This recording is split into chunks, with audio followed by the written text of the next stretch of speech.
Hello, good morning, and here we are. Here we go. Hey, I'm here with my friend Carol Schulte, and we're going to talk about empathy and how to love people. And welcome to my Periscope. Surprise! I normally go on once a week, but today I decided to come on today before my normal one tomorrow. Yeah, Yay! I know. So I'm going to talk about a really hard topic. First off, I'm from Toronto, Canada. Tell me where you guys are all from. Just type it below, and if you like what you're hearing, then double tap, give us the hearts. We love that. We love love. We love love. So. I know, surprise, Nikki. There you go. There you go. Oh, the hearts are coming. It's good. Yay. I want to talk about empathy because yesterday someone passed away, Rob Ford, and he's someone that a lot of people disliked and had a lot of hate for. And so they were having trouble saying, I'm not sad he's gone. I'm not sad that we've lost him. And I want to point out a few things. I was the biggest opponent of him, and I called him on lots of stuff. But the thing is, we have to have empathy for human life. And if a human life dies, whether it's they're old or whether that's actually too soon at 47, we should still empathize with that, no matter what that person did. And actually, we don't hate people. We hate their behavior, or we dislike their behavior.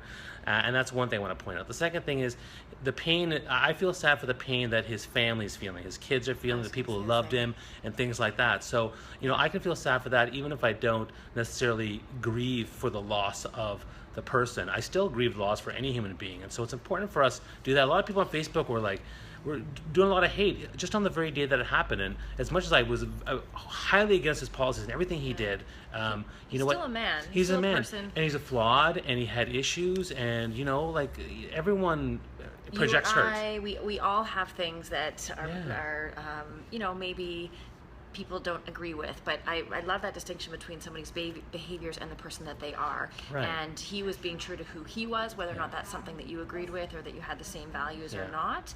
But on a day that he passes away, to honor the man that he was and the life that was and what that represented and the people's lives that are going to be touched as a result of that. And I know it's very hard to have heart and love for someone whose actions, again, I'm not gonna say someone you find deplorable. I'm saying someone whose actions you find deplorable.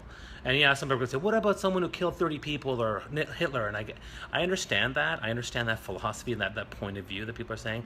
But again, that's not the point. The point is that even you take some extreme figures out there, they all came from some sort of system of hurt, and we need to have empathize that these are human beings, and we need to, I'm certainly, I love all people, and I want to be very open to that. So that's my main thing about having empathy. I know it's hard, it's very hard, but if you can put the hurt aside, you can put away the behavior aside, you can actually create empathy and love for all people. And then maybe the day or two after the funeral, when the death actually happens, then you can talk about the stuff that maybe that you had an issue with and whatever, and wish their family well. I also think there's lessons to be learned here too. Is that everybody has a story, and I think we're so quick to judge people based on one behavior or one action that they did that we may not agree with, and we pin them in a certain way, right? We all of a sudden we've labeled them and we've called them deplorable, or we've told them it's not a nice person.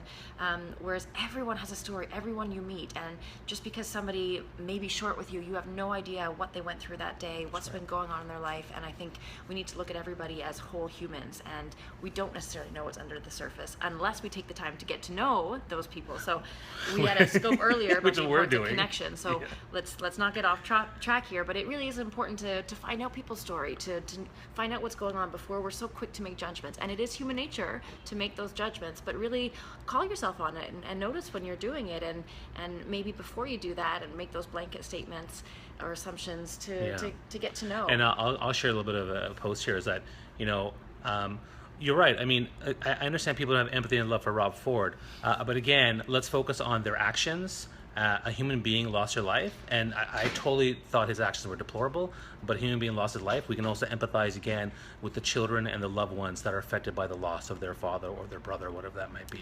And that, to me, it's a hard thing to do, but I think it's important for us to be able to do that and distinguish the difference. And he did hurt a lot of people, and he was rude, and I certainly was not impressed. I was not a fan, absolutely.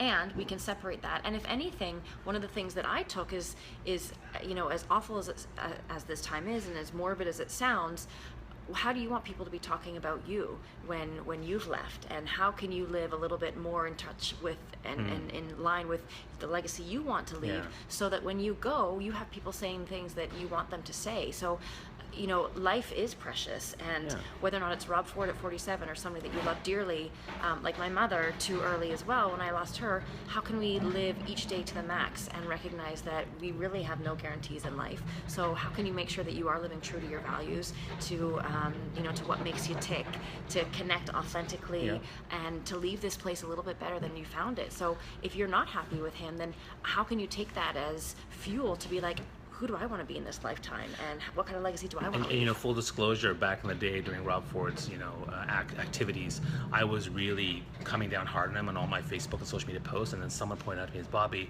you're actually hating on him.